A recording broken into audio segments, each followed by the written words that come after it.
Hello again, everybody. This is Rocket Rick J18, and today I'm going to talk to you about my 1955 Topps baseball card set. Uh, this is the smallest set by number of cards that Topps has ever made. The 1954 set has 250 cards in it, which was a fairly small set. But the 1955 set only has 206 cards in it. It goes up to card number 210, but there are four cards that were never issued, and those were the Stan Musial card that was supposed to be in the set, but ultimately was not. Card number 186, the Whitey Ford card, was never issued. Card number 203, the Bob Feller card, was never issued, and card number 209, the Herb Score card, was also never issued. This set has is the cards measure 3 3/4 by 2 5/8, slightly larger than the 57 sets and those sets going forward. Some good rookie cards in this set. Obviously, the biggest being Roberto Clemente and Sandy Koufax.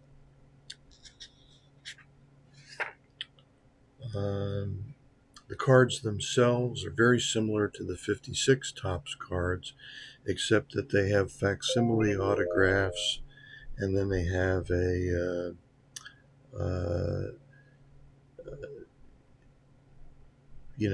banner across the bottom giving the player's name, position, and team. There are two photographs on each card, one being a headshot and the second being an action shot. On the back side, there is some biographical and statistical information about each player. There's a single panel trivia cartoon, which is kind of fun.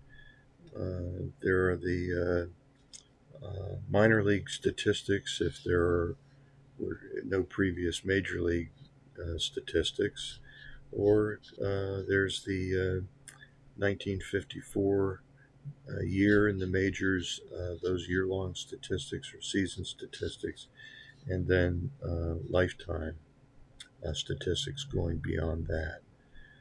There's also a big rookie card for Harmon Killebrew, who was a bonus baby, and under those rules, if you signed for a certain amount, you had to come up and play, and that was somewhat difficult, and generally led to a couple of years not being on cards. So there's no Mickey Mantle card in the 55 set.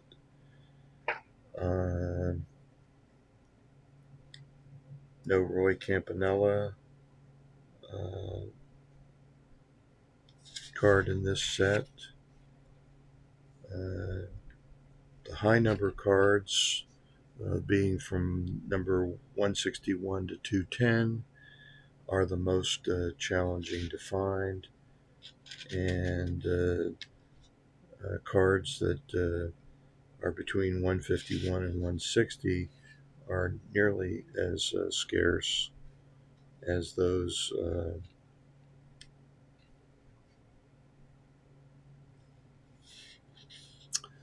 So that's what we have as far as information about the various cards. And so let's take a look at the cards themselves. There's not so many, so this isn't going to take quite as long. I'm going to turn the camera down and get things sort of lined up so that you can see them. This is the first sheet, and the main cards, Hall of Famer cards on this the card number 2, the Ted Williams, and then card number 4 is the Al Kaline card. Other cards of interest, I think, probably this Dusty Rhodes. He's the card number 1. He hit the home run in Game 1 of the '54 World Series that in extra innings, the 10th inning home run to win the game, same game that Mays made his spectacular catch on the Vic Wertz drive. Backs of the cards, as we noted, look like this, just as we sort of described. These cards are very similar to the 1956 set, but try to clear the decks here on some of this stuff.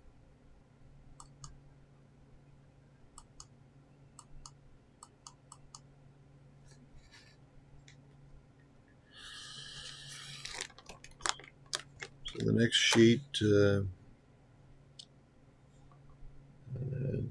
are no Hall of Famers on this. Roy Sievers was a Rookie of the Year, I think, in 1949. He later played out the last few years of his career, some of them with the Phillies, where he played first base.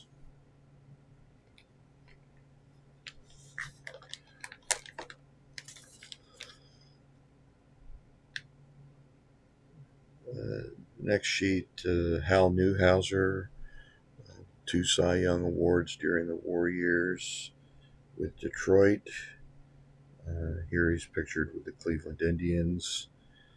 And Bill Skowron, of course, the longtime first baseman for the New York Yankees during part of their glory years in the 50s. And Hall of Famer Billy Herman, who was by this time a coach with the Brooklyn Dodgers.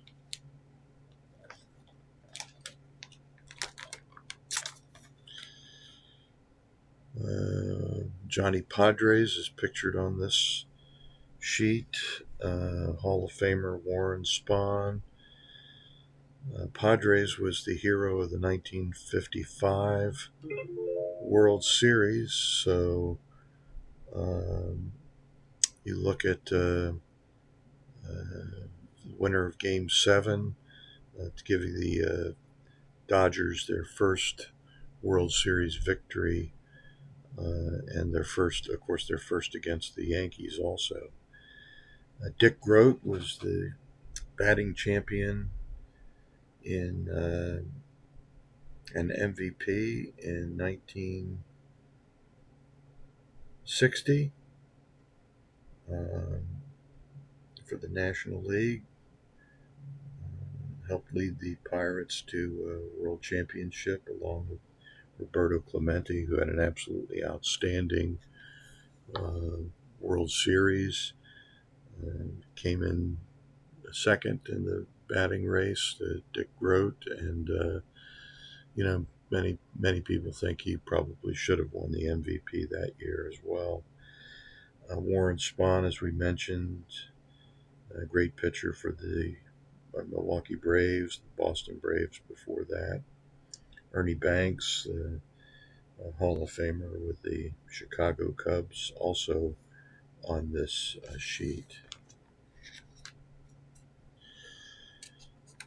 Next, we have some no Hall of Famers, but some really good players. Joe Cunningham, longtime infielder with the St. Louis Cardinals, pictured with the Cardinals on this. Don Hoke, who was a rookie with the Brooklyn Dodgers, but achieved some level of notoriety as the Pirates' third baseman during the 1960 season. and Bob Turley, who was the MVP of the 1958 World Series.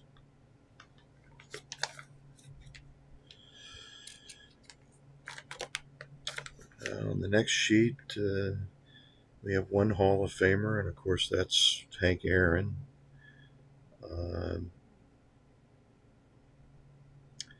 Chuck Stobbs up there with the Washington Senators, you may recall, as the pitcher who gave up Mickey Mantle's longest home run, according to the 1961 card, I believe, depicting that long home run. Mickey Mantle hit the ball 565 feet out of Griffith Stadium. Harvey Haddix, pictured here with the Cardinals, went on to achieve some fame with the Pittsburgh Pirates also, including pitching and losing a 13-inning game in which he pitched a perfect game for the first 12 innings. A massive accomplishment, never duplicated. The Kitten, Harvey Haddix, or Hard Luck Haddix, as he was sometimes known. On the next sheet, the one Hall of Famer there, Jackie Robinson. Pretty great player in his own right. He was obviously the first to break the color barrier in modern Major League Baseball, 1947. His career lasted until 1957. He was traded by the Dodgers to the Giants, and the idea of putting on a Giants uniform so repelled him that he retired instead of accepting that trade. Jackie Robinson. On the next sheet, again, no Hall of Famers. Joe Collins played first base for the Yankees before Bill Skowron, so he certainly had some notoriety there. Gus Triando's pictured as a catcher, but noted as a first baseman for the Orioles. I think really he was a catcher most of his career.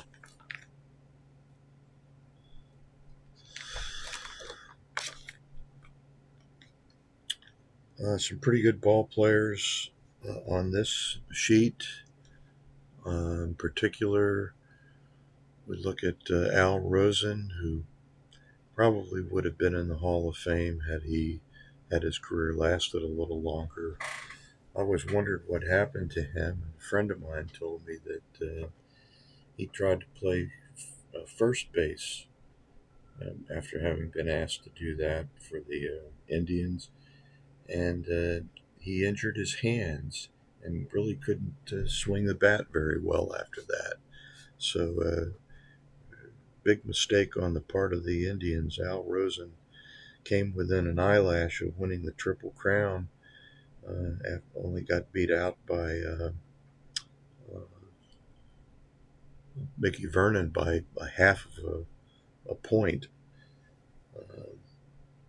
Wally Moon, pretty good player, mostly with the Dodgers, but here pictured with the Cardinals. Ray Boone, whose son and his grandchildren played Major League Baseball, which I think is pretty fascinating. Pitcher Ruben Gomez.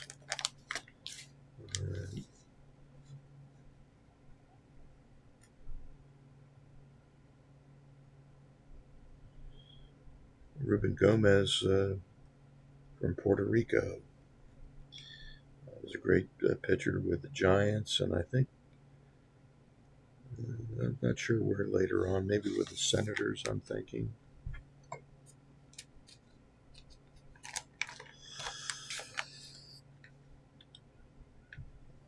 Again, no Hall of Famers on the next page, but Sandy Amoros made the catch on Yogi Berra's drive in the World Series that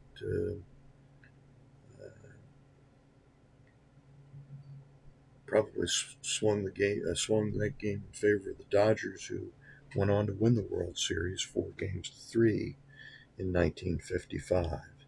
So that's a good card there for timely for this year.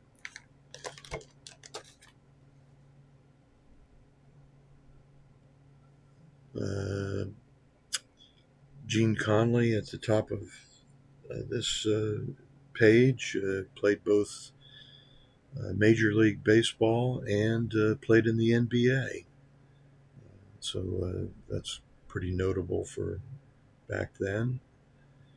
Don Mossy, pitcher for the Cleveland Indians, very important player in the collection of Scott at Reindeer Studios. Great lover of Don Mossy. Maybe it might be because of his years. Bob Skinner for the Pirates, instrumental in that 1950 or 60 World Series championship team. The left fielder for the Pirates.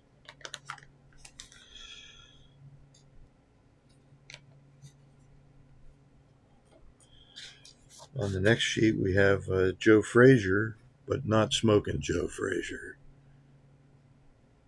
Don Zimmer down at the bottom of the page was a shortstop for the Brooklyn Dodgers. He later went on to manage, or coach and manage for the Yankees.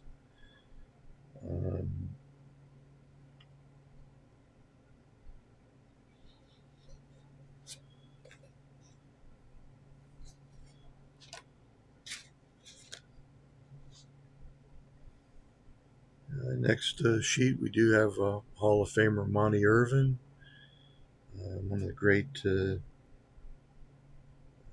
players for the New York Giants and mentor to on the field to Willie Mays.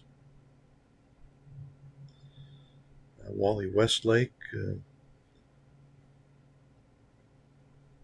outfielder for the Cleveland Indians. Pretty good player.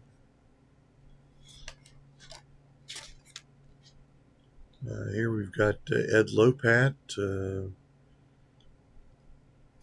Adam Vintage Sanctuary's favorite pitcher for the Yankees, and certainly one of the four stalwart pitchers that the Yankees had in the early 50s, late 40s and early 50s, along with Allie Reynolds, Vic Raschi, and then in the middle of that, Whitey Ford. Guy down at the bottom right for the Pirates, Nellie King, was a longtime color man for the Pittsburgh Pirates, along with play-by-play announcer Bob Prince. I was able to meet Nellie King at a show in Pittsburgh and got a couple of autographs. Really nice guy, just a super nice guy.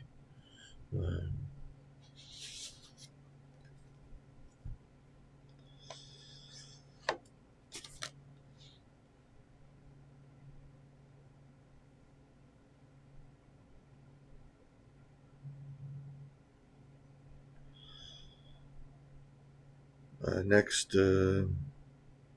we have another card or another sheet with some pretty good players on it, but no Hall of Famers. Ellis Kinder was really a tremendous pitcher for the Boston Red Sox. He used to favor a drink now and again, and that probably shortened his career a little bit. Bob Perkey,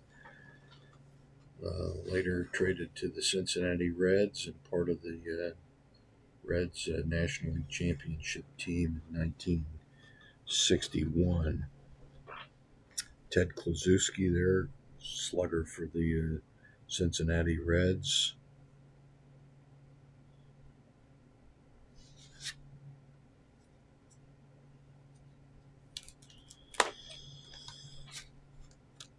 On the next sheet, we've got a couple of Hall of Famers and probably one guy who probably should be in the Hall of Fame. The should be Hall of Famers up at the top there. Ken Boyer, the third baseman for the Cardinals, hit a grand slam home run in the 1964 World Series, which they in which they won that game 4-3. So it was a big hit. Also, there's the Sandy Koufax rookie. Some of you that watch my channel might know that I had a better looking Koufax rookie, which I got graded and used it to help get a T206 Ty Cobb green portrait card in Strongsville earlier this year. I regret having to give up a great card, but I got a great card, and so maybe someday I'll upgrade this one. But if not, well, then it'll be my card for the 1955 set. And then we also have Hall of Famer Harmon Killebrew, who was a rookie in 1955. Didn't really hit his stride until the 60s. One of the great home run sluggers of the 60s ended his career with 573 home runs, and at one time was in fourth place on the all-time home run list behind Frank Robinson, Willie Mays, and Babe Ruth. Well, probably Hank Aaron had passed him by then, so yeah. Fifth place, I guess I would say.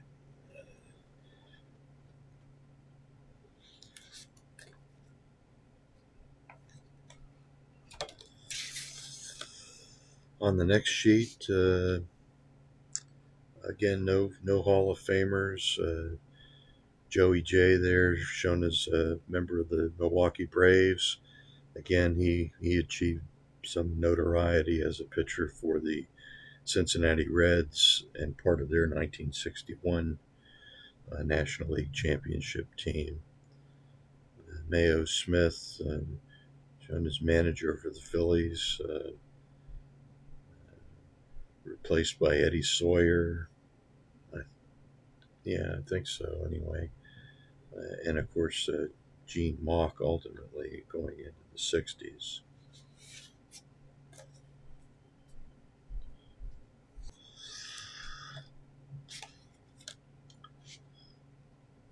Next sheet, again, no Hall of Famers, but Jerry Lynch was a outfielder for the Pittsburgh Pirates and also for the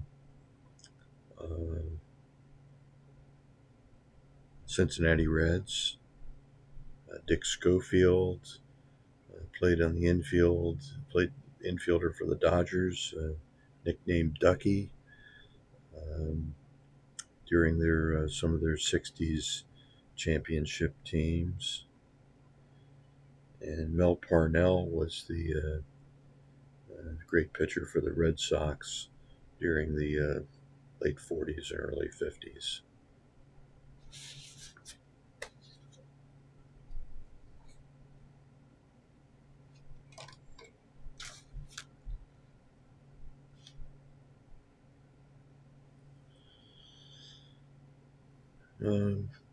Dick Donovan was a pretty good pitcher for the White Sox. Harry Aganis was probably on his way to becoming a great player for the Red Sox when he was struck down by cancer and died at a very young age. Very sad story.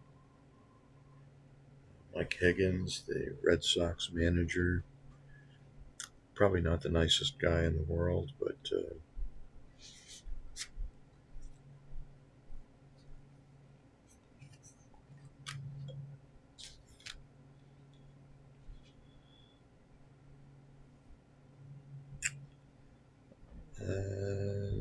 one Hall of Famer on this sheet, obviously Eddie Matthews. Eddie Matthews finished with over 500 home runs. I'm thinking it was 512. Um, I believe he was tied with Ernie Banks. Joe Black, great pitcher for the Brooklyn Dodgers, much of his career in relief. Had arm troubles after some real stellar years, Rookie of the Year, and never really achieved the long tenure that he looked like he was going to have. Well, obviously on this card, on this sheet, the big card is the Roberto Clemente rookie card. My example of the Roberto rookie is certainly much better than my example of the Koufax rookie. So I'm kind of proud of this one. I'm proud of both of them, but definitely like the looks of this one a little better. There's Chuck Tanner, who, as a manager for the Pittsburgh Pirates in 1979, skippered that team to the World Series championship. And Nick Bauer, a key outfielder for the Yankees during the 50s. Later managed the Baltimore Orioles and was manager of the World Series champion 1966 team.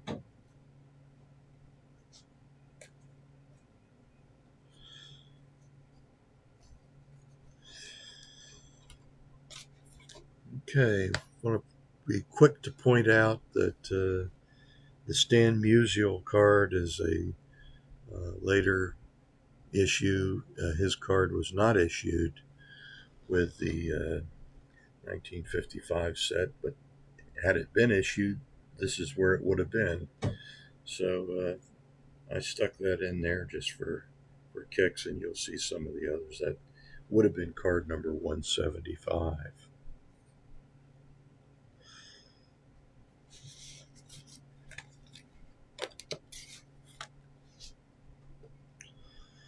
Roy McMillan, I think I pointed this out in other sets. Roy always seemed to be one of those players, along with Rip Rapolsky and a couple of others, that I'd always get pretty early on and trying to put a set together. Anyway, I got to where I looked for those guys.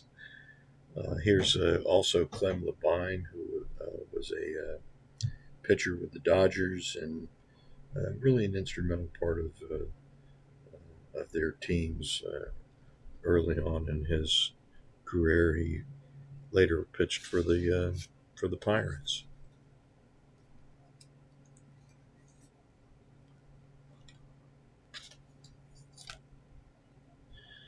Here's again card number 186, Whitey Ford. That's not a real card. That's a much later issue.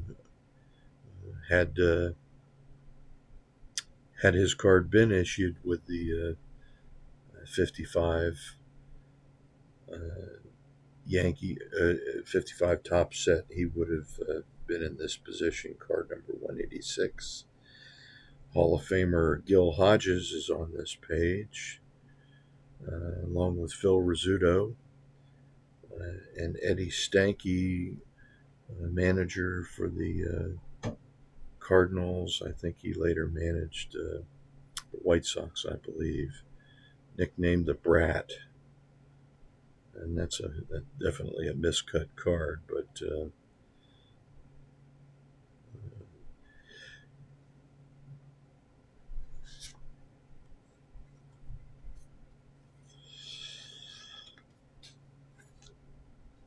got a couple Hall of Famers on this sheet.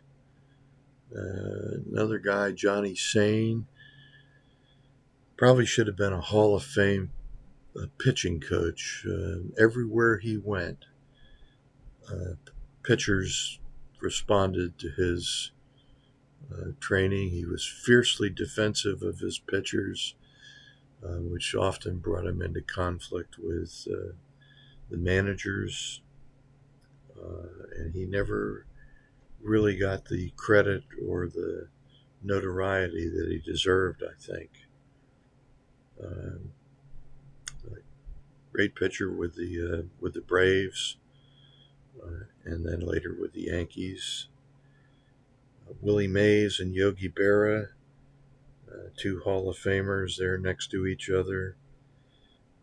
Ed Roebuck was a quality pitcher with the Dodgers on into the 60s when he went to Los Angeles. Jackie Jensen won an MVP award with the Red Sox.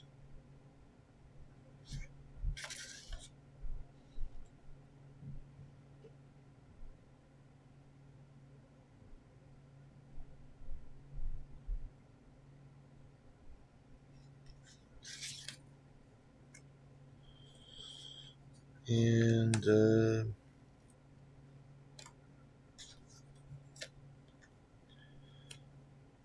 card number 203, not issued, but depicted here as a much later issue, card number 203.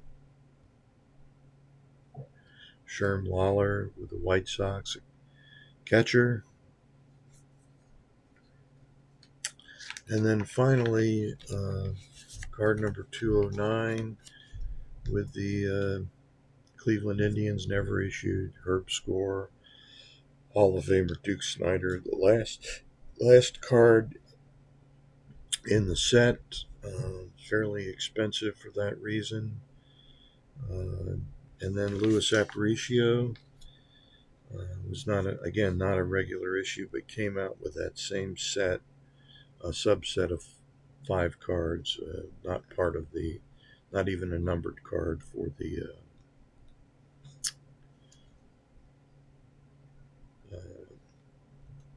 set. So that's it. I'm going to show one other card, which is a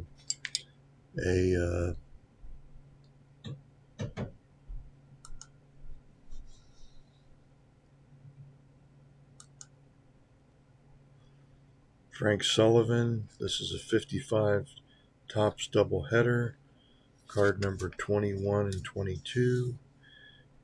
Frank Sullivan's on the long extended version, and Bill Skowron on the shorter extended version.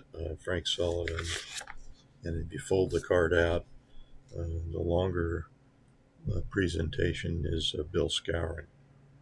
So that's the 55 Topps doubleheaders. I wish I had more of those, but that's the only one I have.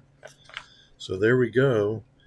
That's the end of my 1955 Topps set. I hope you enjoyed it. If you do, I appreciate it if you would like this video and subscribe to my channel. And so until